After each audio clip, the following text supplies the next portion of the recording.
Captain, we have them! We've established Transporter Lock, the Star Trek Discovery podcast. Join Ken and Sabriel each week as they explore strange new episodes, seek out new plots and new characters, and boldly go where no podcast has gone before.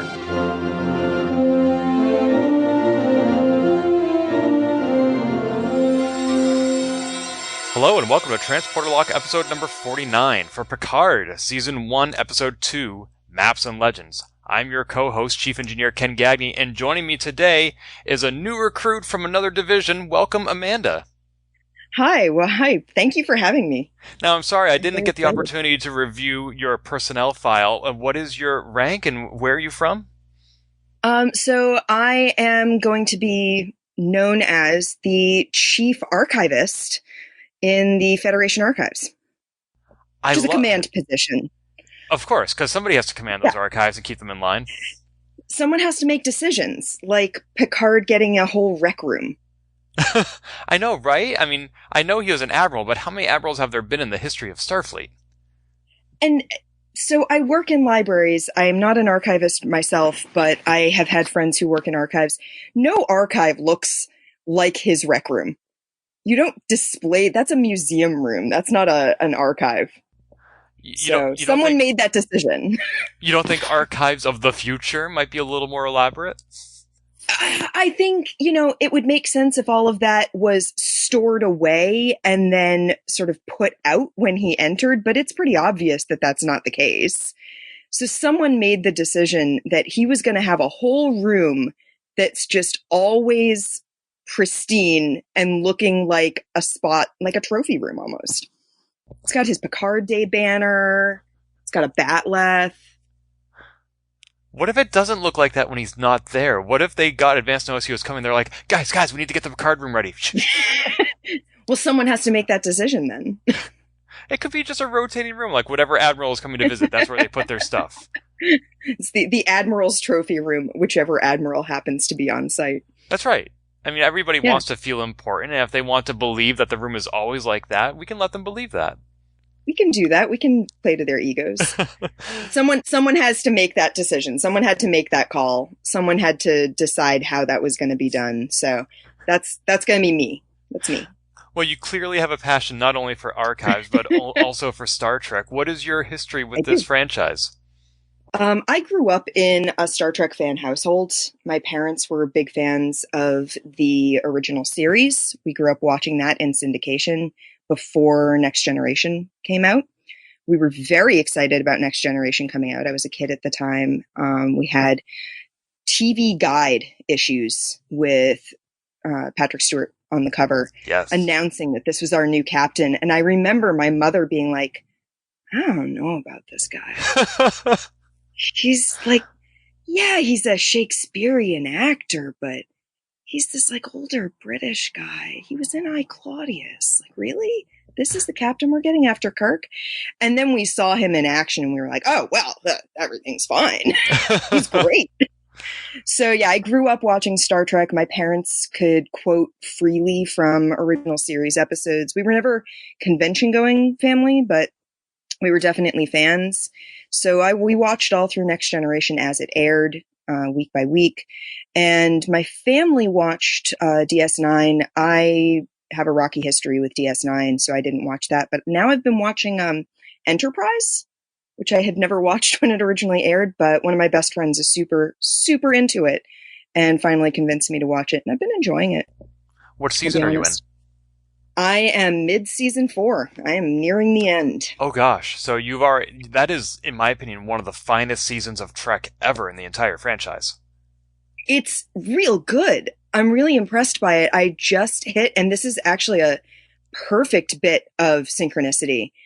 I've just hit an episode arc, a 3-episode arc about the Romulans as we've been watching the first couple of episodes of Picard. Oh, so timely. Now, very perfect. Now, I noticed you jumped right from DS9 to Enterprise. No Voyager in there? No Voyager, though I do want to go back and watch it. It was just when Voyager and Enterprise and DS9 were happening was right around the time where I was finishing high school. I was in college. I didn't have a TV with cable easily accessible to me a lot of the time because I'm old enough that that was an issue. Streaming TV just wasn't a thing at the time. So you couldn't just pop on your computer and watch the latest episode. You had to sit down and watch it, or later you had to get the video cassettes, or you had to find someone who had recorded it. And I just had way too much going on to sit down and watch TV on a regular basis. And then I never went back to it because, again, it required getting it on video or DVD. Now I can, go sit in my living room, pull up any episode of Star Trek I want, including the animated series, though why would I want to? To see the Kazinti, I suppose, because they're fun, but I'm not sure I appreciate you saying that you're old enough to remember these things, because we're the same age, Amanda. We are, yeah. But it's one of those things where I mention it at work, because I work with kids, and I'm like, yeah, I couldn't just watch anything. And this is mind-blowing to them. The idea that you can't just find it online, that finding it online was difficult and also expensive, because it's entirely possible you were paying for your internet by the minute. Mm-hmm. Yes. Oh, I remember those days. Yep. I vividly remember them having to set a timer. It's so interesting that we're the same age, but we had very different experiences. For example, when I sat down to watch the premiere of TNG, that was my first exposure ever to Star Trek. I had never seen any TOS. That's exciting. It was. I mean, I had no basis for comparison, so I didn't have to worry about will he be as good or worse than Kirk. Right. I just that was my captain. Yeah, I mean, Picard is very much my captain because he's who I sort of grew into Trek with. Trek was a thing that I knew as a kid, but Picard is the captain that I really grew to love. Right. So he's my guy. Yep. And then you and I were in high school and college at the same time. I also didn't have access to cable, but I went to college 20 minutes from where I grew up. My dad was taping Star Trek, and I would drive home every weekend and we would watch it together. And then I would lend the VHS cassettes to my English professor who missed it. I was away for college. I went to another state. I was in Pennsylvania, and I grew up in Massachusetts. So I was far enough away that I didn't have someone taping it for me. I didn't have a way to easily watch it. And my dorm just didn't have a great cable connection. We had cable in the rec room, but dicey at best. But now, as you said, we have Blu-rays, we have streaming, and we have all the Star Trek history at our fingertips. So much Star Trek. I can go onto Memory Alpha and pop up any article I want. It's a little overwhelming at times. You can really fall down some rabbit holes. Oh, God, yeah. Like Cetacean Ops, which was a thought, because I was discussing you had mentioned, rank and everything. And I was like, there's Cetacean Ops. I could be a liaison with Cetacean Ops on the Enterprise. Because that's something that people don't think about. There were dolphins on the Enterprise D. But then I thought, well, no, I walked away from marine science. I thought I was going to be a marine scientist. I'm a librarian now. We'll go with archives. Can't dolphins manage archives? It's tricky because you got to waterproof everything. Yeah, and that directly changes the nature of the item, which you wouldn't want to do as an archivist. I'm sure they have things to archive of their own. You've got to have recordings of, all sorts of vocalizations. Right. And also, if you're dealing with print media, translating all those words into whistles and clicks, that's going to be hard. Exactly. That's a big job. That's a lot to do. I mean, but imagine their audiobook collection. Just go to audible.com. So many. Just the Cetacean collection in the Federation audiobook archive is immense. It's one of the biggest collections they've got, I'm sure. And I bet they even have a rec room to show it off. I'm sure they do. So you mentioned growing up in Massachusetts. That, in fact, is where we met at PAX East last year. Yes. We met through our mutual friend, Susan Arndt, who was a former guest of this show twice over. Love Susan. She's awesome. What's not to love, right? I know. She's amazing. And you and I were there with Transporter Law co-host Sabriel Maston, who is not joining us today because she is in Disney World. Yeah, she's having a great time, I'm sure. I'm jealous. Yeah, like Never been. there's some other Star franchise in Disney World, I guess. It's a thing, I guess. Whatever. They wave sticks around. I don't know. I don't know. Glow sticks. I don't get it. This isn't the 4th of July. Come on. So, but we both were excited to have you on the show in her place, and we are here to talk about Maps and Legends, which, as I said, is Season 1, Episode 2 of Picard. Now, we usually start with a short summary of the episode. Is that something you want to tackle, or shall I? I'm going to let you tackle that. My notes are more on specific things from the episode. Okay, so there is a lot that happened in this episode in a lot of different places, and I have not prefabricated my TLDR. It packed a lot in. One of my best friends and I are both big Trek fans, and we discuss Star Trek as we watch it. He's the guy who's getting me into Enterprise. And I saw Maps and Legends first. And when I got back online afterwards, he was like, so how was it? And I was like, there's a lot going on. There's a lot happening in these episodes. It's great. Especially given that this is only a 10-episode season. I know. And I mean, on one hand, it feels like they're taking a while to get into space. But on the other hand, it feels like they're packing so much history and storytelling into each episode that it doesn't feel slow. It's interesting that you say it's taking a while to get into space, because it is, but does Star Trek by definition need to be in space? I don't think so. I mean, on one hand, it's in the title. I'm not convinced of that. Yeah, I mean, on one hand, it's in the title, but on the other hand, they had an entire movie set in Montana. It's true. I don't have a problem with it not being in space entirely. I think that planet-side stuff has always had some really, really amazing heart of the show. And I mean, you've got episodes like The Inner Light. How much of that takes place in space? It's really just the interstitial stuff that's in space. Otherwise, you're on a planet finding out about its history. So, yeah, I think it doesn't need to be all in space. But you know that there's a reason for them to go into space. You know that's where it's heading. Even though it's been 2 episodes and Picard still didn't have a ship, I'm not sitting here being like, come on, come on, come on. I'm more like, okay, how is this going to work out? Right. We're all on the edge of our seats. Yeah. All right, so let me try to summarize this up. So in this episode, Picard continues to investigate the death of Dash. He and his Romulan friend Laris informs him that she was Tal Shiar, and there is apparently a subsection of the Tal Shiar named the Zhat Vash, who are super secretive and are very anti-synthetic life and artificial intelligence, and that they may have been responsible for Dash's death. So they go back to Dash's apartment, and they go through the logs that the Zhat Vash tried to erase, and they find out that Dash's sister is somewhere off-world. So Picard goes to Starfleet and speaks to an admiral there and tries to get a ship for a special mission, and she runs him out of the place because he resigned from Starfleet 14 years ago. He spoke ill of it on the TV interview in the last week's episode. Recently. Yeah, very recently. And so he doesn't get his ship.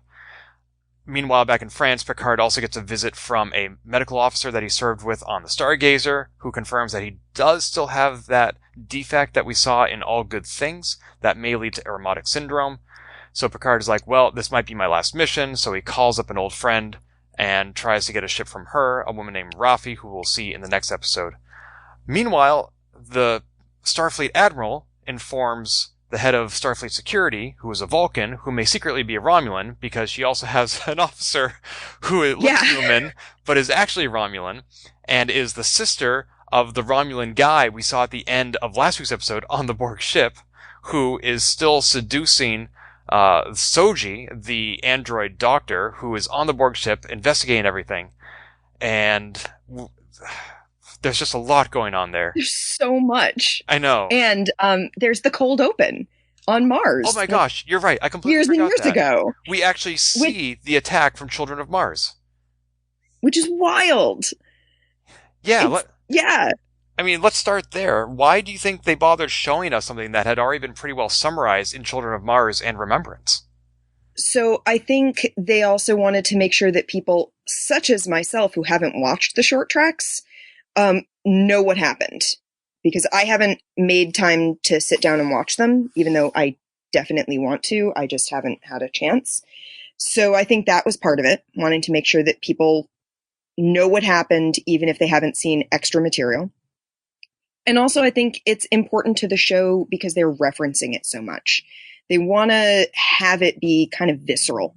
And it is visceral. That opening is brutal. And it's brutal in a lot of ways. It's physically brutal because, the synthetic murders everyone, but also brutal in the script because they're so casually dismissive. And I don't know, for a fan who knows Data and has sort of seen the synthetic life forms in the show, hearing them be so dismissive, hearing them be so callous was like kind of a gut punch. I think that's necessary for the background of a lot of the motivations of the characters. I think it's a good thing to know going into looking at why people are scared of synthetics in this world. So you think the plastic people deserved more respect than they were getting? I think there definitely wasn't a reason to be disrespectful of them. Because they certainly were not on the same level of consciousness as Data. No, but there's a very definite intentional playing of it as being callous.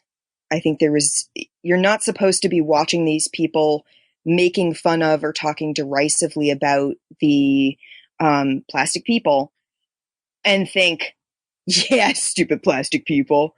You're supposed to be sort of sitting there going, oh no, oh dear. Oh, you're not meant to sympathize with that. You're meant to feel bad. And I did. I was like, oh no, this is going to go so poorly. See, I'm not sure I did feel bad for the artificial life forms because we saw so little opportunity for them to be human. In fact, what I experienced more was that uncanny valley where these things were very not human. I just making jokes at their expense. It gives me that sort of like very tight-chested feeling of knowing that someone's joking at my expense and that I don't quite get it. But they were also knowing from their tone. They were also afraid of these things. I mean, they pointed out, oh yeah, not only can he hear you, he can also like rip open a hatch with his bare hands. Right. But why would you then be talking dismissively about such a thing? Like it's such an interesting interplay. It's such a fascinating bit of history and a peek into what life is like in that station at that time, right as it was happening. What was the atmosphere in there? I think we also saw that these androids have something that Data never did, which is some sort of a wireless communication. Yes, definitely. There's that pupil change that happens right as, was it F8, I think, starts to go all murdery. Now, is it F8 or is it Fate? See, that's a really good question. I think that was also very intentional. Yes. I don't think there's much of anything in this show that's unintentional. I think agree. It's very carefully crafted. Mm-hmm. And that pupil dilation reminded me a lot of how Arium was hacked in season 2 of Discovery when Control took her over. I am currently in the beginning of season 2 of Discovery. I'm catching up, but I'm also spoiled, so don't worry about that. Oh, sorry. It's okay. No, I had already been spoiled because I don't mind spoilers. So, and I fall down wiki holes really easily. So I end up reading things that I probably shouldn't, but I don't mind. But since it was so obvious to us as the viewers, I mean, we saw something that everybody else in that room did not, was that pupil dilation. Right. But nonetheless, we were paying attention to that because we had to. Right. But you would think that Starfleet, 14 years later, they still haven't figured out why the synths went rogue. You think that they would have noticed, hey, there was this, unknown some sort of communication. Right. I mean, they're picking that up on their ships all the time. It's like, oh, we have an unexpected transmission, blah, blah, blah. Maybe because Mars is still on fire, all the logs were lost, but that seems unlikely. Or, and this is going heavily into speculation mode, or that one admiral that we've met who's Vulcan, but maybe not, we don't know. What if she's been suppressing things? What if someone in the Federation has been suppressing any information about what happened under the guise of, oh no, we couldn't recover any logs? Now that's a good point, because now we know that there is a faction out there that hates artificial life forms. Yeah. And we suspect that there was a third party that caused this incident that resulted in the ban of artificial life forms. These can't be unrelated. No, it's all got to be related somehow. Otherwise, why would we be told about it? Right. And it's got to have some connection. But that would mean that the Zhat Vash hated artificial life forms so much that they destroyed the fleet that was going to save 900 million Romulans. I mean, let's face it, the Tal Shiar and their, shadowy splinter group, they're not known for being warm and fuzzy. They're ruthless. And they always have been. The regular Romulan people are scared of the Tal Shiar. And we know that from, I'm blanking on the episode title, but the one where Troy is modified to look like a Romulan in Next Generation and ends up at odds with the captain of the ship that she's on. She's Tal Shiar, and the captain is a loyal Romulan citizen, as loyal as they get, and yet hates the Tal Shiar. So the Tal Shiar isn't necessarily looking out for the Romulan people. They're looking out for themselves. That is an aspect of their culture I will never wrap my head around. I find it fascinating. I've had a lot of conversations about Romulan culture with a friend of mine, and we both had a lot of Romulan feelings coming out of both the Enterprise episodes that we've been watching and this week's Picard. And I think all the Picard episodes coming up, because we're going to have a lot of Romulan involvement, I think. Mm-hmm. And speaking of the Zhat Vash, here's a question I asked tongue-in-cheek. How likely is it going to be run by Vash? Oh, no. Where does that name come from? Why would they reuse that name that has so much meaning to Picard? Oh, that's such a terrible thought. But also, I mean, it's an old group, but because you don't get the impression that it just came into being 20, 30 years ago. You get the impression that this is an old thing. But the idea that, oh no, Vaj. I mean, oh, Vaj. Vaj is palling around the galaxy with Q, who can travel through time. That's true. He could have stranded her in the past, because he's that sort of dude. Right, and you know what? There was a Star Trek novel published by Paramount. It was a short story where Vaj temporarily got assimilated by the Borg and became the new Borg Queen after First Contact. And we know that they're not against using parts of the canon that a lot of other people may not have been as familiar with, because they're definitely making references to everything. Mm-hmm. They're not just using Next Generation, the show, as their canon basis, because they're also using Nemesis. And Nemesis is definitely not one of the biggest movies. Mm-hmm. It's, I watched it once. Right. I don't feel the need to watch it again. Although a friend of mine who's never seen it asked me, what do I need to watch before I start watching Picard? And I said, well, I hate to do this to you, but you need to watch Nemesis. You kind of have to at least know what's happening. Yeah. You need to know what happened with Data. Yeah. You need to know a little bit about the Romulans. Mm-hmm. Yeah, I said if there are two movies you need to watch, it's Nemesis and the 2009 reboot. Yeah. Yeah, because that gives you so much background on what happened with the Romulan homeworld. Mm-hmm. But then also probably First Contact for the Borg. Yep. First Contact and any of the episodes that reference Picard as Locutus. Mm-hmm. Yep, I put iBorg on that short list that I sent my friend. Because we know you're going to need to know who Hugh is, because we know the cast. Right. And also, StarTrek.com published their own Picard primer, and they included episodes from Voyager that were about the Borg. Well, that doesn't surprise me, also knowing the upcoming cast, because we know from the trailers that 7 of 9 shows up. Right. Yeah, so as you said, and they're we know pulling from the a lot of lore. casting. Yeah, we know from the casting that Jonathan Del Arco is showing up, so we know Hugh is in this somehow. Mm-hmm. So, yeah, they're pulling from all over the place. It wouldn't shock me if they were referencing books, if they were referencing just minor things. I mean, do they want to reference the animated series? Maybe. Who knows? Mm-hmm. Well, jumping around a little bit, speaking of all the references, I mean, we see Picard sitting down with a medical officer from the Stargazer. Yeah. That's great. I don't think this character has ever been mentioned before, at least in the TV show. Maybe he's in the novels, because there was a whole Stargazer novel series, I think. Which I've never read, though. I could probably hit up my friend Toshi and be like, hey, so who's this guy? And he would probably give me a full background. It's the sort of guy he is. I'm trying to find an actor name, and I'll find it. Well, that medical officer was played by David Paymer, who I loved in City Slickers. Okay, that was trying to find. Yeah, every time that actor shows up, I just get a big smile on my face. He was on some episodes of Cheers back in the 80s, and he's just such a fun actor.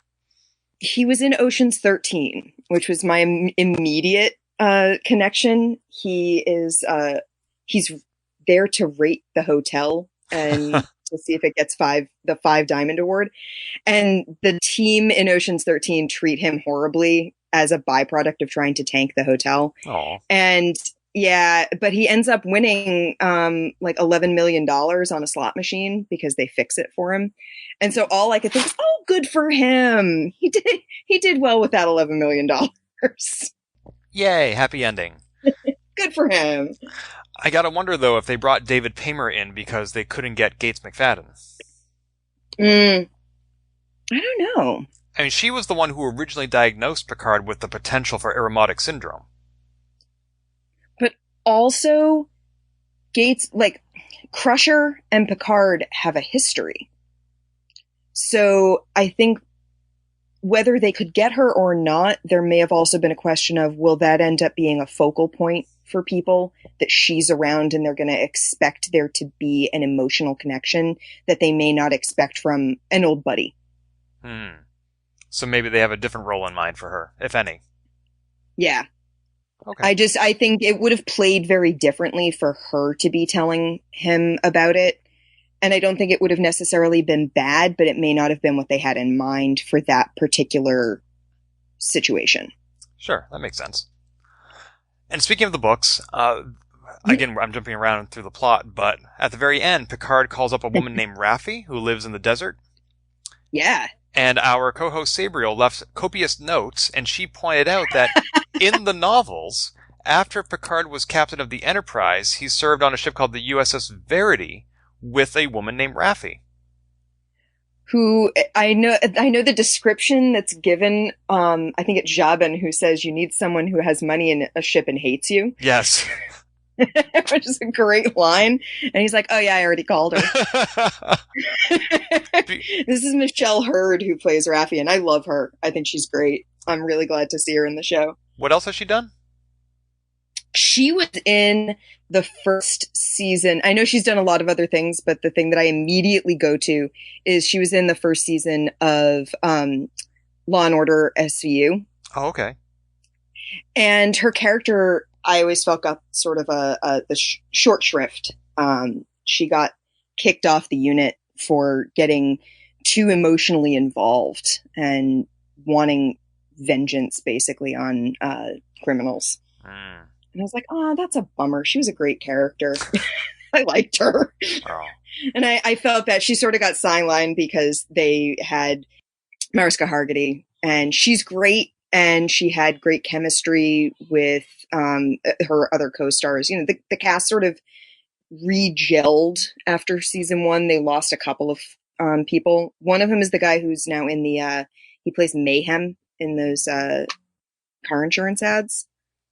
He was also in the season 1 of that. I know a lot of weird TV trivia. Did you recognize where Raffi lives? Not. It was Vasquez Rocks. My husband points out Vasquez Rocks. That's right, because you said it. He said it during the episode. He was like, "Oh, you got to go to Vasquez Rocks at least once in a Star Trek show." That's right. That's where Kirk fought the Gorn.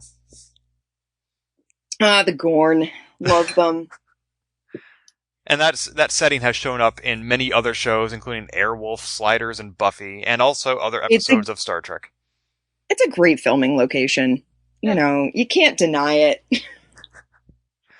Okay, so we've been talking a little bit about his Romulan friends, Laris and Zhaban. Yep. And so last week, Sabriel suspected that they were ex-military, and now it sounds like we're finding out that they are, in fact, ex-Tal Shiar. Yes, and recruited by their parents. Yeah, Laris was recruited by Jabin's parents, I think, and Jabin just kind of grew up in the Tal Shiar. I suspect that they are brother and sister, and I actually I hope that that's true, because if it is true, then they make a really interesting parallel to another brother-sister pair in the episode. Because we have the other two Romulan agents that we're dealing with. So we have Narek and we have Narissa, I think. Soji? No. Oh, I'm sorry. You're right. No, the human Vulcan Romulan. Yeah, Narissa Rizzo. Yes, is our other one. I keep thinking of the Muppets. Rizzo, right? She's a rat. Right. Oh, you're right. She's a rat. They're siblings. So I'm really hoping that Laris and Jabin are siblings, because I had originally thought, oh, they must be a married couple, but now I'm kind of hoping that they are siblings, because I would love that to be a parallel of siblings who left the Tal Shiar and have a new life, and these siblings that haven't left and are still working against humans in various ways. I think that would be a really interesting sort of mirror thing going on. I love Laris. I just have to say, I think she's a fantastic character. I am not super hopeful that we'll see more of her because she's only credited as being in 2 episodes. Wow. Which means we've seen all we're going to see of her.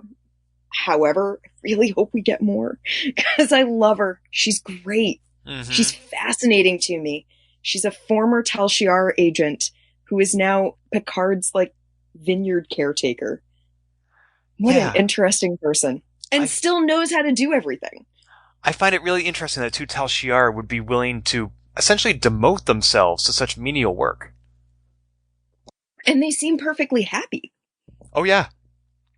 You know, you don't really get the idea that they're resentful of living where they live or doing what they do. It's almost like, they got recruited as kids and grew up with it and were never entirely easy with it. And I think that's something that I'm really enjoying so far about Picard, is that we're getting to see more facets of Romulan culture than we ever saw in the rest of the shows. Because we're getting to see that it's not all just military and I'm happy to be military. There are people living normal lives. Because you were saying the Tal Shiar don't care about Romulans, they care about themselves. But here are 2 Tal Shiar who very much appreciate Picard trying to save them after the supernova. Exactly, yeah. These are...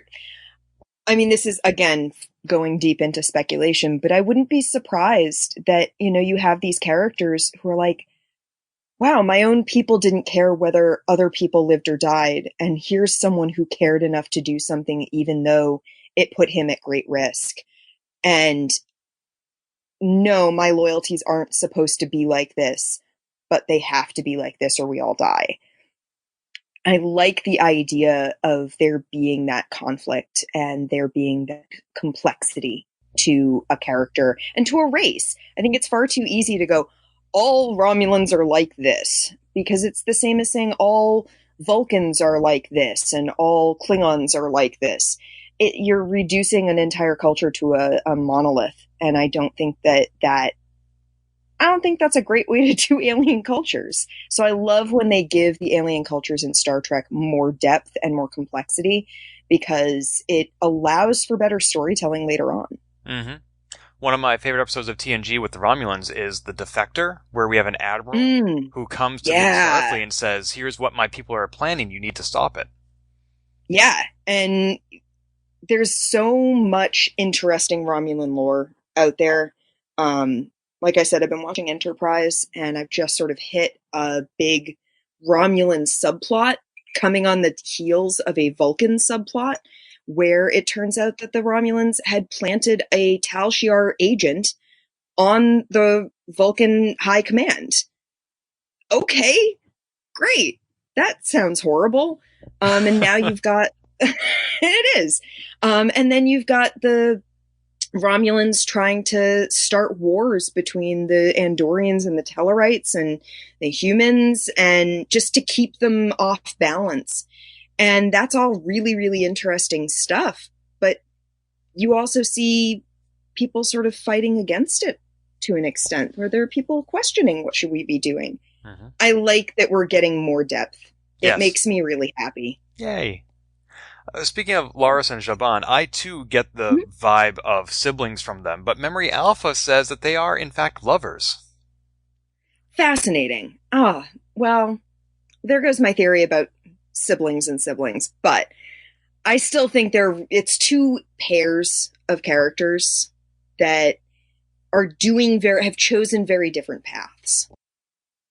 And I really, really like how they're doing that they're showing us a variety of Romulan characters. Mm-hmm. I like your interpretation better. I hope they do that. I'm going to cross my fingers and hope that they make that canon. Shall we talk about Picard's visit to Starfleet headquarters? Yeah, let's talk about that mess. Well, first of all, when he stepped out of those transporter portals that Sabriel and I were talking about last week, we didn't see them on Children of Mars. We were trying to figure out why are people shuttling around when they have these around. But when he steps out and is playing the TNG theme and he walks in and he sees two different Enterprises that he captained, I had an emotional reaction this week, finally, that I didn't have with the pilot episode, which was that I cried. Oh. Yeah, it was it was meant to be an emotional moment. It did its job really well. Yeah. It was just such a wonderful reminder of all these things that we love, and Picard acknowledging where he came from, and with some hesitation stepping back into that role, which we know Patrick Stewart hesitated to do for a long time as well. And understandably so. It's such an iconic role, and I can see as an actor being like, no, I did that. I've done it, and it's behind me now, and it's time for me to do something different.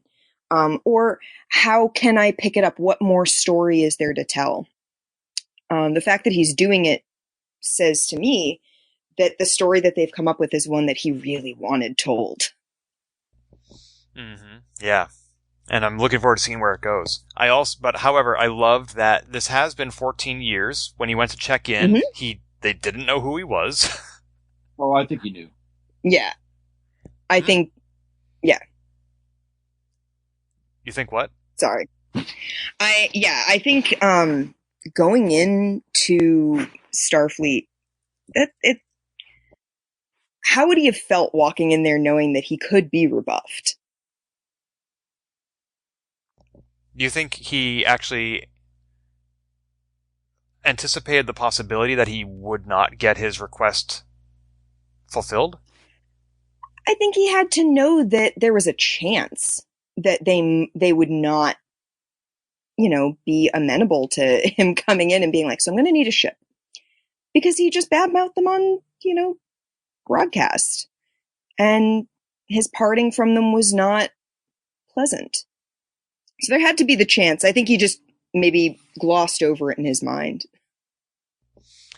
And yet, when he was in a similar state in the TNG finale, All Good Things, and he needed a ship, he got his ship, and I was almost surprised. Not that the denial was reasonable. I mean, I think there were reasons why they said no this time, but precedent had set me up to expect that what Picard wants, Picard gets. And I think that was also very intentional. You're meant to think, dawning of a new age, here he goes, he's going to go in, he's going to be welcomed back to Starfleet. And it was in all the trailers I want you to reinstate me for one last mission. And nope. Let's dump that expectation on its head. And he even so generously offered to be demoted to captain. Oh, so nice of him. So big of him to do that. I didn't expect him to be given command again, because I know I knew that he's not getting a Starfleet ship because we had trailers, but also because I kind of figured this is a show that is going to be turning things topsy-turvy. This isn't a show that wants you to be comfortable necessarily. Yeah, and this is also the scene where, for the second time this episode, we hear the F word. Yeah. There's some swears being tossed around in this show. There's you hear a couple of S's and a couple of F's. Mm-hmm. Yeah, and and CBS pops up a rating saying that the show is for ages 14 and up, but I thought if you had more than one F word, at least in movies, it had to be R-rated. So the MPAA is separate from the television ratings, right. I'm pretty sure. And I think television ratings also have to do with what time of day it's being aired, quote unquote. Okay. And while it's available streaming at any time, I think it's intended to be a primetime show. So the idea is that this is a show that's intended, if it was being aired at a specific time in the schedule, it would be an after 8 p.m. show. And you get a little more leeway with F-bombs at that time of day. Streaming has changed a lot of that. Mm-hmm. My husband points out that Discovery had a big F-bomb drop in at least one episode. Mm-hmm. So there's some precedent there.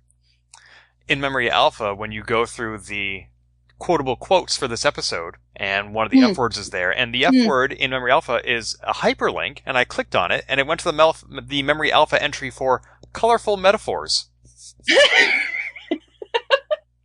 That's fantastic. And it's a complete index of all the metaphors alphabetically and all their instances throughout all of Star Trek franchises. That's amazing. The people who do wiki work absolutely amaze me. Just everyone who puts together things like Memory Alpha, Memory Beta, any fan wiki, that's a lot of work. People love this stuff, and it makes me happy. Mm-hmm. One thing about Picard's encounter with the Admiral, though, that surprised me was just how forthcoming he was with everything that had happened, all that he had learned about the Zhat Vash. Yeah. I would just think that, okay, yes, Starfleet is on the up and up generally, but he has also had his own fair share of Starfleet being infiltrated, whether it's by mind-controlling parasites or changelings or Section 31, and that maybe you want to know who you're dealing with before you just play all your cards. Hold things a little closer to the chest here. Right. I think there are a couple of things at play there. I think one thing in play is that you see a lot of, and this is definitely something in some of the other shows, there's a lot of, I'm only going to tell people the bare minimum of what they need to hear, and then things go wrong because of things people weren't told. Whereas if they had been told, then maybe things wouldn't have gone so horrifically wrong. Kind of like Star Wars The Last Jedi. Something like that, yeah. And you see it in a lot of shows. It's something that shows up it's a staple plot device almost. So I kind of like the idea that he was like, here's everything you need to know. It can't go wrong because I didn't tell you something. On the other hand, I think there's also some desperation on his part. And not like a scrambling sort of desperation, but something is very wrong here, and if I don't lay my cards on the table, then I don't have enough ammunition to get what I need. Because no one's going to take it seriously enough if I'm not plain spoken enough about it. But I think we're also, meant to wonder about his state of mind, because we've just been told that, medically, there may be some things going on in his brain. That's true.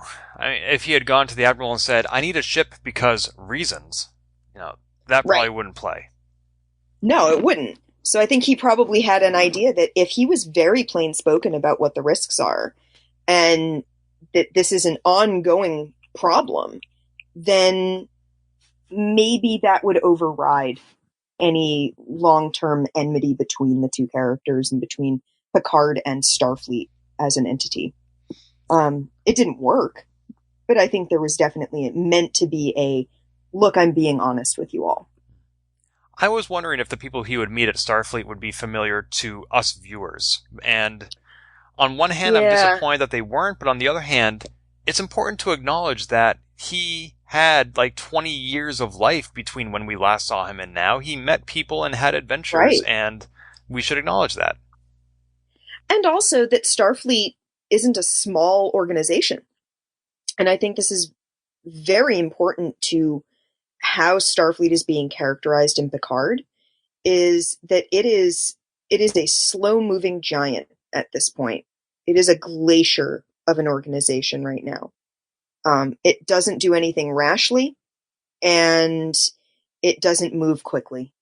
It moves at a very slow pace, and it doesn't make like directional changes very easily now. And I think that's borne out both by the words of the admiral that he talks to, the commander-in-chief, and also by the fact that we don't recognize all these people. Starfleet's very big. There are going to be characters that we've never met simply because we couldn't possibly have met them all. It's so huge. Right. Bruce Maddox plays an important role, and we know him, but that should be the exception rather than the rule. Exactly. I think we're not going to know a lot of them, and I think also if we knew a lot of them, we would expect them to have history with Picard that we are familiar with and would expect to be played off. So again, I think like not using Dr. Crusher for talking to him about his condition, you've got to sort of go, if we've got an admiral that he was on friendly terms with, you'd expect that admiral to let him get away with more. Whereas if we have an admiral that he's got a off-camera bad relationship with, then we have no reason to expect her to soften her blows. That's all true. The one exception might have been, if I get her name right, Admiral Nechayev, who we saw on TNG. I believe she was the one who led the inquiry into the loss of the Stargazer. Yeah. And she and Picard were lovers up until then. And so they have sort of a love-hate relationship. And I wouldn't be surprised, she is an admiral who's willing to tell Picard no. And if he had gone to see her and she had spouted off at him, I would have found that believable. It's not that I didn't find it believable. I mean, there's also always the question of, is this person still acting? Is this person available? Do they want to do it? So they may have gone to someone from his past or from the show's past first, not been able to get them, and decided, well, we can definitely give him someone who just doesn't like him. Which will not be hard to do. Yeah, people, we all see him as Next Generation fans as the captain who was willing to take a few risks here and there, but always followed the heart of the rules, if that makes sense. But he definitely bent rules. He definitely did things his own way. And while the show is focused on the Enterprise, that all worked out. But you got to expect that sometimes people higher up were not happy about that. So. And this admiral tells us some important context for the Romulan rescue mission. A lot of people were unhappy with Picard for trying to save the Romulans. Hundreds of Federation member worlds. Threatened to pull out of the Federation for bringing the Romulans in. That's, and this is why I say the Federation is not a small group anymore. It's not, it's not just Starfleet. It's the Federation. It doesn't make course changes quickly. It can't swerve. It can't make rushed decisions. It's a bureaucracy. Still, though, it was disappointing to hear the Admiral say that it is Starfleet's decision who lives and dies, and they decided to let the Romulans die. Yeah, wow. I mean, that was a statement. Yeah, and it seems almost at odds with the Prime Directive. I mean, it would be at odds with it if I can interpret it in two ways. In one way, it's saying we make decisions and we manipulate things. On the other hand, you go, yeah, we decide that they die because we're not stepping in. Because stepping in would be interfering. So, not that I agree with that, but I can see that being the interpretation used by members of Starfleet and the Federation to excuse allowing horrible things to happen. Yeah, it can definitely go either way. Yeah. That expression of neutrality, I think there's a quote, and I'm going to get it wrong, and I don't know who it's for, but neutrality favors the oppressor. Where if you're acting neutral in a situation where someone is being oppressed, then that means that the oppressor wins. Mm-hmm. Yep. And in this case, Starfleet is saying, we're going to let something horrible happen because we're neutral and it's important not to interfere. And while I can see where that comes out of the Prime Directive, it's a warping, I think, of the ideals that it was created with. And I think that's, again, like I said, everything in this show I feel like is very intentional. So I think that was definitely intentional as well. Absolutely. Mm-hmm. Any other thoughts about his visit to Starfleet before we move to the Borg cube? I did like that the ensign didn't recognize him. Mm-hmm. It showed right away just how removed. They may recognize the Enterprise because it's hanging over their heads all the time, but the people who served on it, not necessarily. I had such a good laugh when he slapped on that visitor badge. He's so grumpy about it. I would be too. I was amazed that they didn't have a scene of him throwing it back as he left. But it's the same hand gesture he always used to make to tap his comm badge, and now it's visitor. Yeah. So good. Surprised it didn't say, like, senior citizen or something. Do I get a discount for that? Honestly. Well, only before noon. Alright, let's move to the Borg cube, because a lot's happening over there, too. Yeah.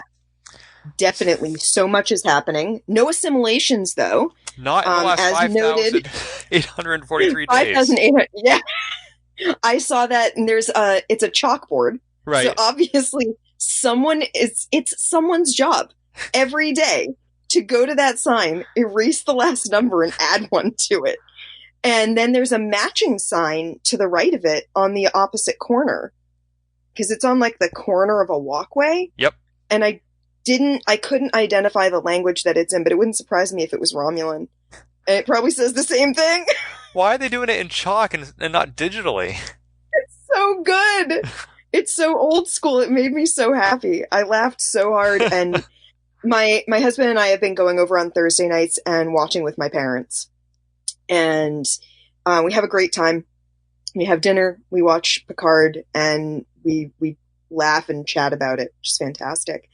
And that little detail, the attention is on the guy talking, and it's at his feet. And I noticed it and started laughing, and then it cut away. And I was like, oh no, you all missed it. We gotta go back. But Sabriel tweeted that not only is it hilarious, it may also be significant because 5,843 days is 16 years. The events of the Mars attack were 14 years ago. So we have some timeline here because we know when this Borg cube was sort of captured and disconnected from the collective. Because they talk about that once it's disconnected, then according to the Borg, it's basically a ghost ship. There's no survivors on it as far as they're concerned. But we know that happened pre-Mars, which is fascinating. It also means that there was still a collective to detach it from. Yeah, which is also very interesting given what we know about what was happening with the Borg. Right, we didn't know if they even still existed at this point, and apparently they still do. It doesn't surprise me a lot that there were compartmentalized parts of the Borg, because, you know, it's like having a divided hard drive, you know? Yeah, why not have two different factions? Yeah, you just partition it. Yeah, exactly. You partition your Borg, and then if one group, gets a virus or something, it gets corrupted. You don't have to worry about it spreading to the other partition. It's fine. Right. Makes sense to me. Now, however, it seems to me like Starfleet is unaware of this Borg reclamation project, even though there's a variety of races participating in it. We have Romulans, humans, Trill. There are a lot of people participating in this, and I wonder, how are they attracting these people? Where are they coming from? And does Starfleet know about it? So, given that Soji is there and had applied to be part of the project, that you meet other characters who are human that have also applied to be a part of this project, I can't imagine that Starfleet isn't aware that it exists, but also that they don't have any control over it whatsoever. Because it's implied that Soji and Daj at least had manufactured backstories on Earth. And Soji and Daj were in contact with each other. They were talking. Because we know that from Laris's dig into Daj's computer, that she had incoming and outgoing messages to a twin sister who the computer mistook her for Daj elsewhere in space. That's how we know we have to go into space, right? So there has to be knowledge that it exists. It's stated that the Romulans are selling off technology gleaned from the Borg for profit. So it's, it's like a refugee project. And one that apparently predates the supernova. Yeah. This was something that the Romulans have been working on, which is really interesting. Because when we first saw the cube in the first episode, and it was called Romulan Reclamation Site, I thought it meant like the Romulans, having lost their home planet, were trying to reclaim a new home. But that's what I thought too. I was like, oh my god, the Romulans are inhabiting a Borg cube instead of a planet? Oh my god. But apparently that was my initial thought. Right, but apparently that the timelines don't match up, and that's not the case. Right, unless, whoever wrote out those numbers got them horribly wrong, but I can't imagine that would be true. As you've been saying, everything in this show is intentional. It's so intentional. Why put that sign there and have it so visible? And sit there in that scene and be visible more than once.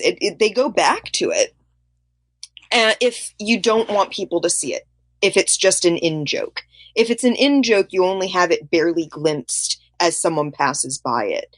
If it's intentional, you have it visible on camera multiple times. Although we did have moments in Discovery where the stardates were just way off, and we were surprised that such a easy detail to correct was incorrect. Maybe the same thing happened here. They just threw it up without thinking about it.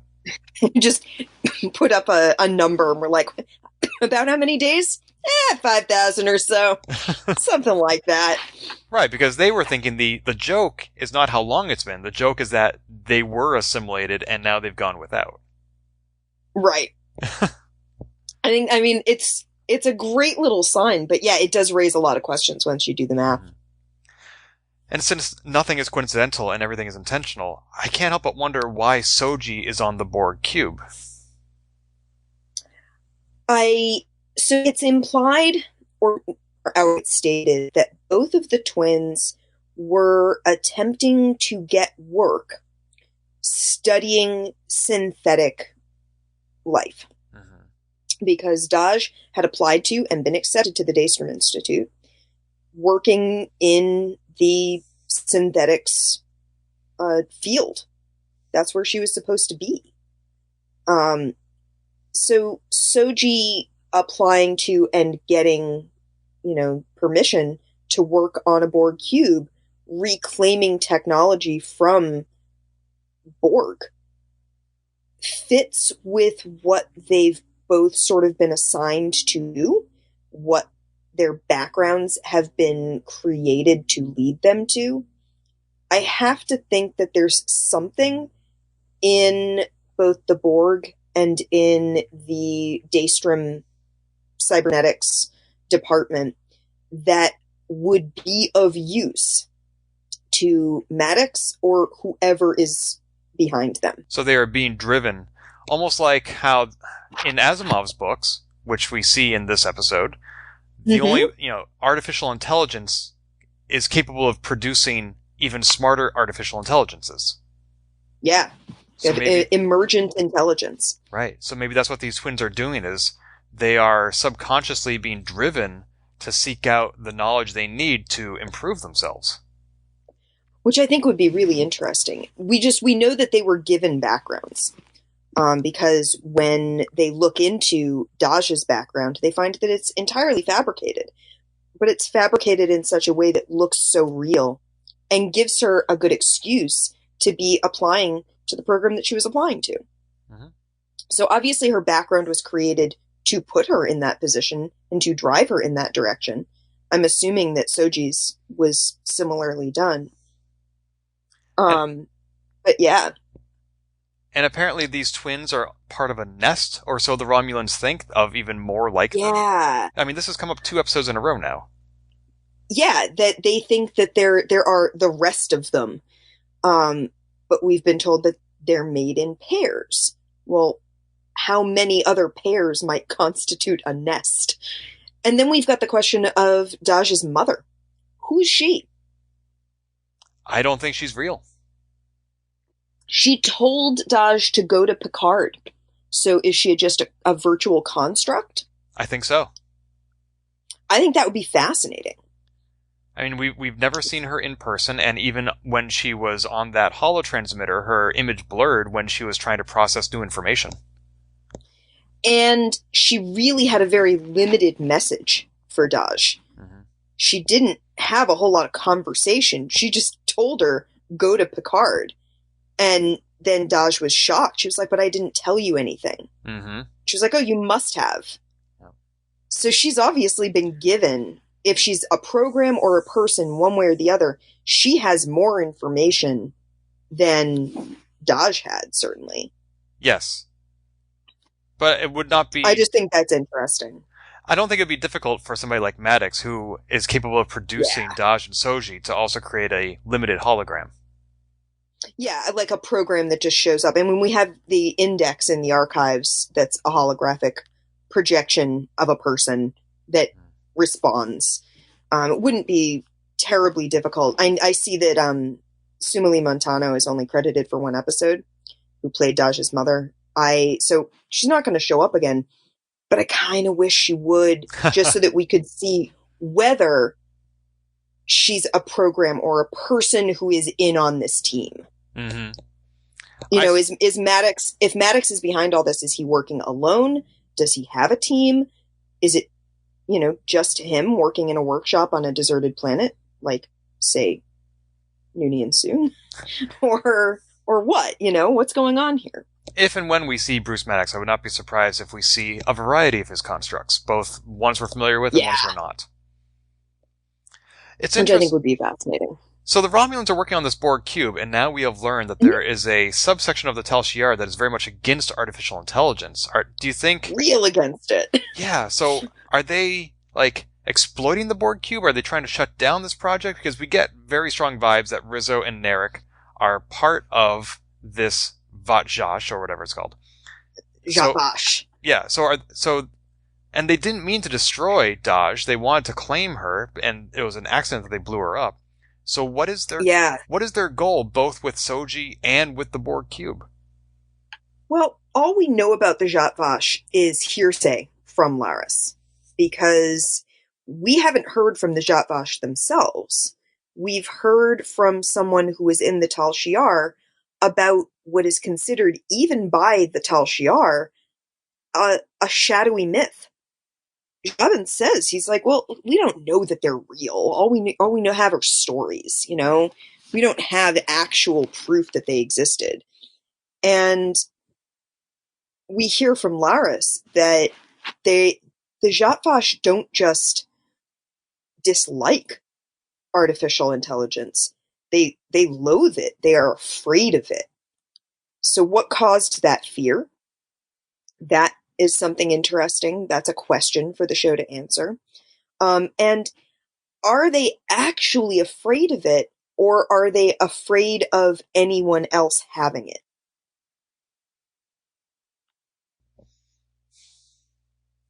I know you haven't Right? finished season 2 of Discovery yet, but...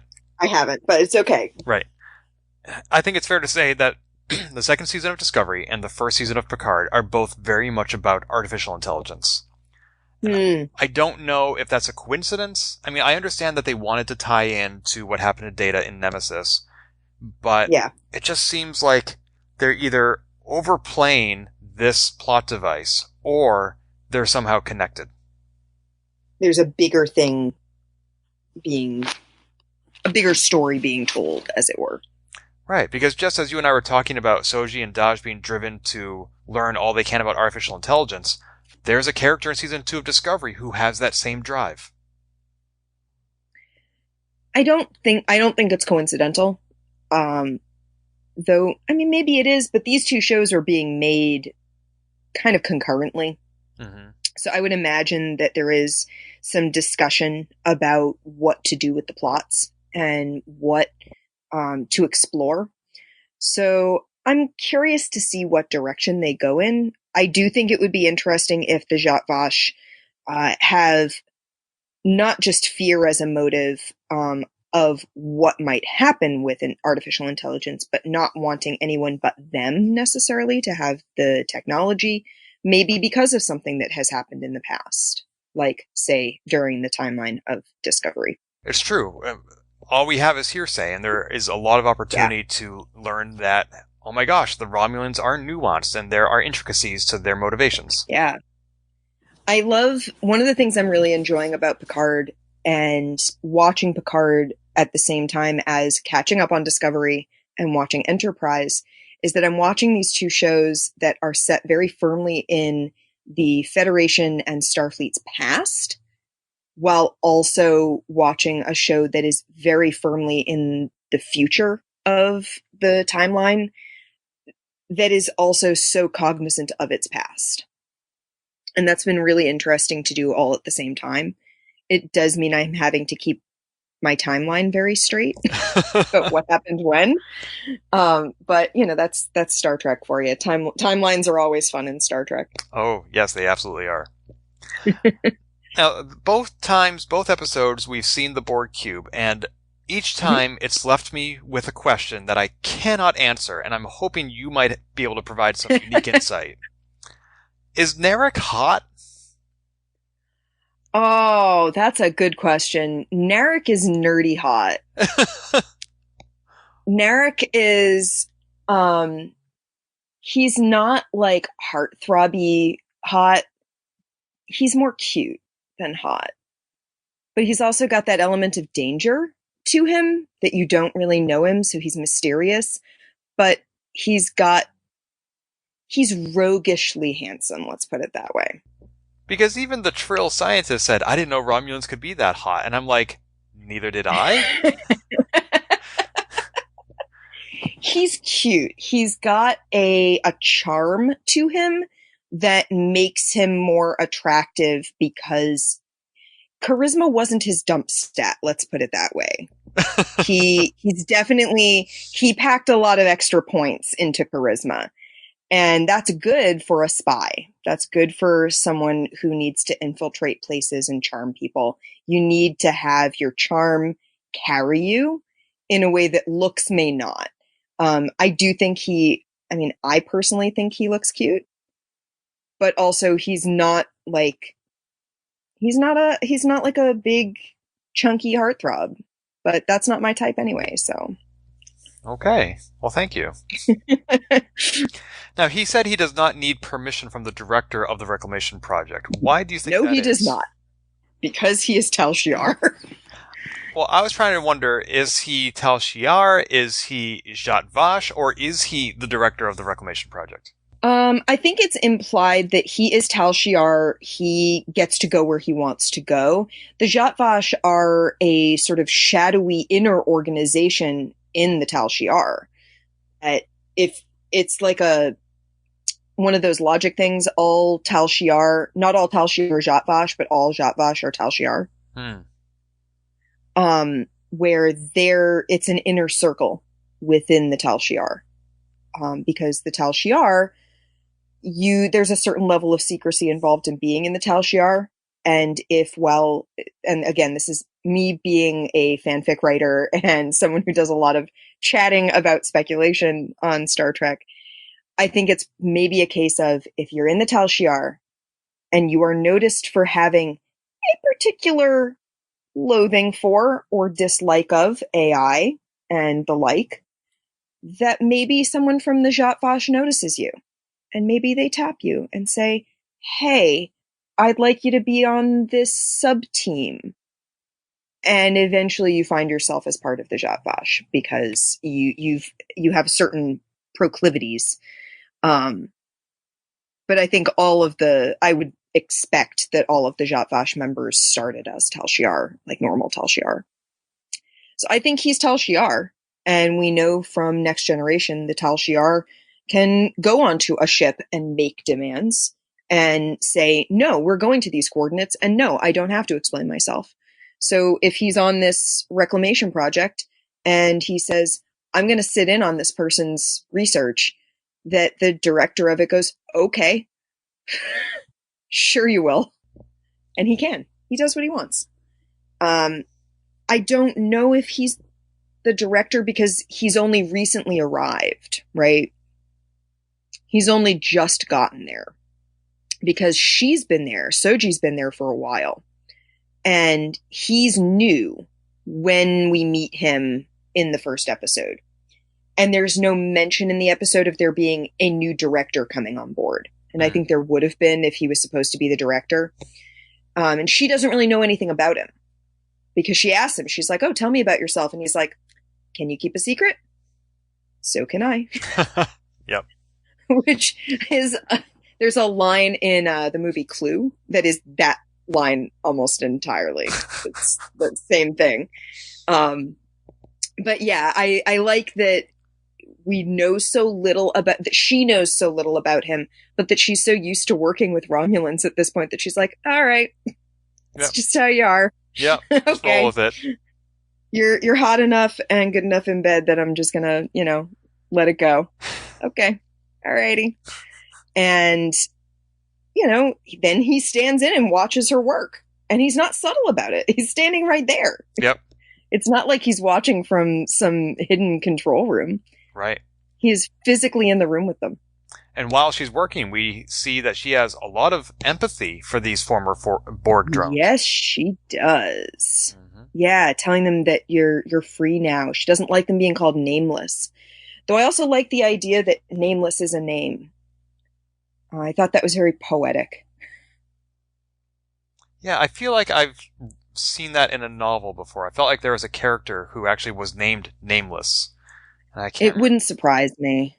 Any other thoughts about the Borg cube? I feel like the Borg cube must be a fascinating place to work. Just imagine trying to find your way around it.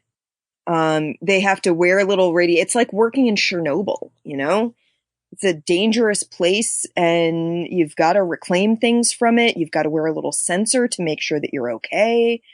But that you sort of get inured to it, that, okay. Cause she's given sort of a pep talk to the new girl. She's like, no, you're going to be fine. It's going to be fine. Keep this on. Make sure it doesn't blink. Going to be fine. It's okay. It's okay to be nervous. It's your first day. You'll get used to it. It's a dangerous place to work, but there's no other place like it. It's on the cutting edge of technology. It is. And so many different races and species on board. So if you want to meet someone from a different species, this is the place to be too. Especially when we don't even know what those species were before they were assimilated. Exactly, because we have no idea. All of the Borg end up looking pretty much alike. Mm-hmm. Yeah. The Borg really like their assimilation to be very generic. Yeah. Well, they want to be uniform, and homogenous. Exactly. That's the whole thing. Yeah. So I have just two more thoughts about this episode. Anything you want to interject first?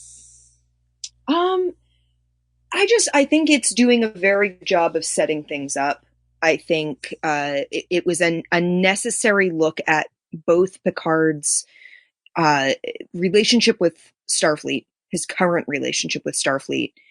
We know how determined he is, so it set that up really nicely, as well as setting up more of what's going on the Borg cube and who is there and keeping an eye on things. We know what the stakes are a little bit more than we did in episode 1.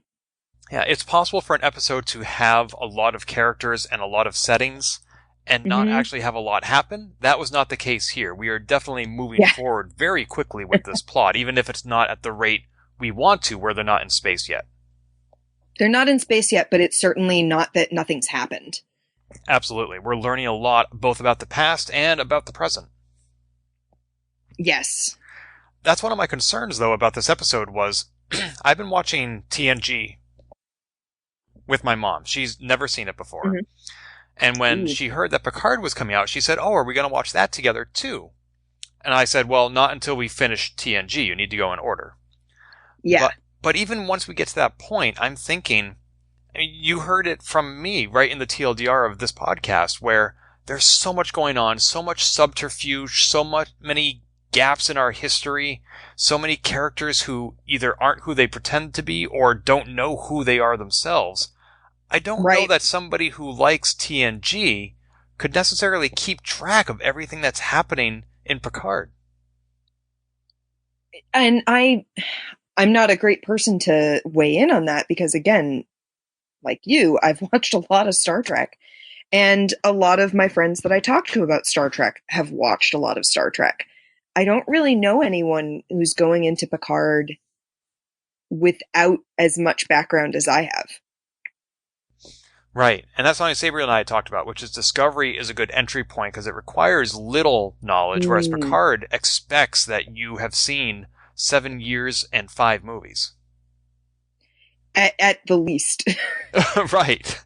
You know, there's probably just a good short list that you could do, but it does require that short list sort of be in your background. Mm-hmm. Even if you haven't watched all of Next Generation, you've got to have a certain number of bullet points ticked off in order to understand it. You've got a certain number of movies that you probably should at least know the plot of before you sit down and watch this.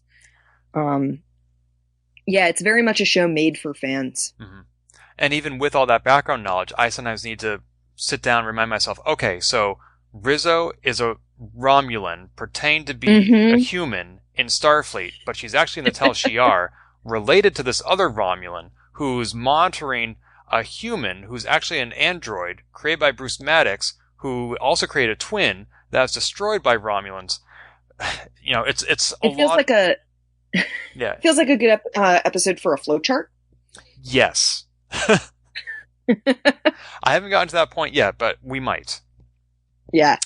My one last comment about this episode. I love that Picard never understood the appeal of science fiction. Love it. So good. Especially knowing that Patrick Stewart's 2 big iconic roles of like movies and screens in the US are both very much science fiction. Because, you know, there's this and there's X-Men. Right. And here he is in these 2 big iconic roles, and they're both very definitely, I mean, X-Men, I'm not going to get in the weeds with X-Men, but you could go sci-fi or you could go fantasy with that. I think it bridges. But yeah, I loved that line. It was a great line. I gotta wonder if he was referring to science fiction by Isaac Asimov, which by the future of Star Trek would just be science fact, or if he was talking about the science fiction of the future, in which case, what does that even look like when you... Yeah, where is that going? Right. I mean, it's like that episode of Firefly where Wash said, "Sounds like science fiction," and his wife said, "You live on a spaceship, dear." Yeah, exactly. What is the science fiction of the 24th century? Where is it going? Where are they envisioning things? Oh, was it Watchmen? I think it was Watchmen. That in Watchmen, it was pirates and westerns had become the big thing because when you've got real life superheroes with real life powers, science fiction sort of loses its draw. Because when that happens very suddenly, as opposed to over time, then you're like, oh, well, it's not fiction. Mm-hmm. And that's why the Watchmen comics have like a whole pirate serial, and that pirates and westerns had become their major, like, fantastical adventure genres. I thought that was a really neat commentary. That makes sense. Oh, there's one more thing I meant to mention earlier when we were talking about Laris and Zhaban. Zhaban was on Star Trek Enterprise. Oh. The actor, Jamie McShane, was a human medical officer in the episode The Andorian Incident. I did note that because I went looking. I love how Star Trek reuses actors. It makes me very, very happy.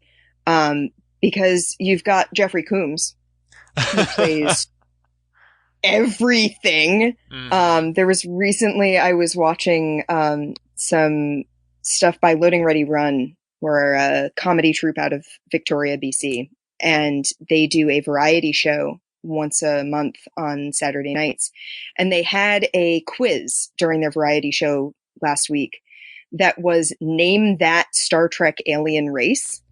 And they would show a character, and then they would give, it was a multiple choice, and every multiple choice answer was a legit Star Trek alien race, and you had to figure out which one was the right one. So they had Morn up there, and one of the options was Gorn, and I thought that was very funny, but I was like, of course he's not Morn the Gorn. Come on, we all know what the Gorn are. Morn is a Lurian, by the way, which I knew somehow. And they put up Shran, who is an Andorian, played by Jeffrey Combs. And one of the group actually answered, well, that's just a Jeffrey Combs. That's what it is. I was like, yep. He's played a lot of characters. Yep. And there's another actress who's played a lot of characters, and I'm going to find her name right now. But yeah, I love that they reuse actors. It always makes me laugh. Sometimes it's more obvious than others, like Jeffrey Combs also showed up on an episode of Voyager, and they also had J.G. Hertzler play a Klingon both in Deep Space Nine and in Enterprise, but they were different Klingons. Yeah, they've made reuse of a lot of actors. Okay, Susie Plaxton. Oh, didn't she play Leah Brahms? Actress. That's someone different. Okay. She's played, I'm going to find it. She played Kalar. Oh, yes. Worf's, Alexander's mother. I knew it sounded familiar. I'm looking her up on Memory Alpha because she has played a whole bunch of different aliens. And I love it. She's played, let's see. She played Dr. Sellar in a Next Generation episode, The Schizoid Man. She played Kalar, again, in Next Generation. She played a female Q in Voyager. Yes, I remember that. And she played an Andorian in Enterprise, Tara. Tala's different. Whew, that's a lot. Yeah, she's good at wearing makeup. She's also very tall. She's a very tall woman. So, she can be imposing. And so when they need a nice, imposing-looking lady character, they get Susie Plaxton. But I love that. I love seeing familiar faces. The reason I was thinking of Leah Brahms was because she also played a Starfleet officer in Deep Space Nine. That wouldn't surprise me. They like to recycle actors. I think when they get people who enjoy being on the show and are available, they're like, oh, call them up. I suspect that for Zhaban, Jamie McShane probably didn't get a call because he was such a small character in just one episode. He probably auditioned and said, oh, by the way, I've been on Star Trek. Right. Yeah. Guess what? I've done this. Yep. I mean, we've got, my husband points out, we had the guy who played Tom Paris. He was in Next Generation. Yeah. Totally different character. Actually, it was pretty much the same character. Yeah, just a different name. Maybe they renamed him. He went into like Starfleet Witness Protection to get the stink of the incident off of him. They renamed him because otherwise every single episode of Voyager would have to pay royalties to the scriptwriter for that episode of TNG. Right. That makes sense. Yep. All right. Well, Amanda, it's been lovely talking about Maps and Legends with you. We're only It's been a lot of 20% fun. of the way through the first season. We have so much more to go. In the meantime, where can our listeners find you online? So I can be found on Friday nights on Twitch on Battleground Games Live, playing board games with my husband and some friends. And sometimes on Fridays during the day or Saturdays during the day, I do painting streams online. And if you want to find me on Twitch, my Twitch handle is Merriman Lion, Lion with a Y. When you say painting, do you mean like a paint night or do you mean like miniatures? I paint miniatures. I paint board game miniatures mostly, and I have a lot of fun with it. Awesome. There will be links to those in the show notes at transporterlock.com. Amanda, thank you so much for coming aboard. Thank you for having me. This is great. If you've enjoyed this episode, please leave a review on iTunes and keep your hailing frequencies open by following us on Twitter at TransporterLock or subscribing to our podcast and email newsletter at transporterlock.com.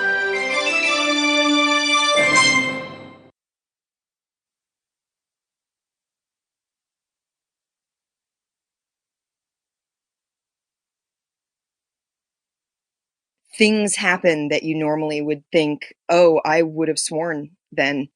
And like a mouse running across one's lap, managed not to swear. Very bad paper cuts and the like. Nope, didn't swear. It's hard, but it does sort of help you not swear in other situations as well.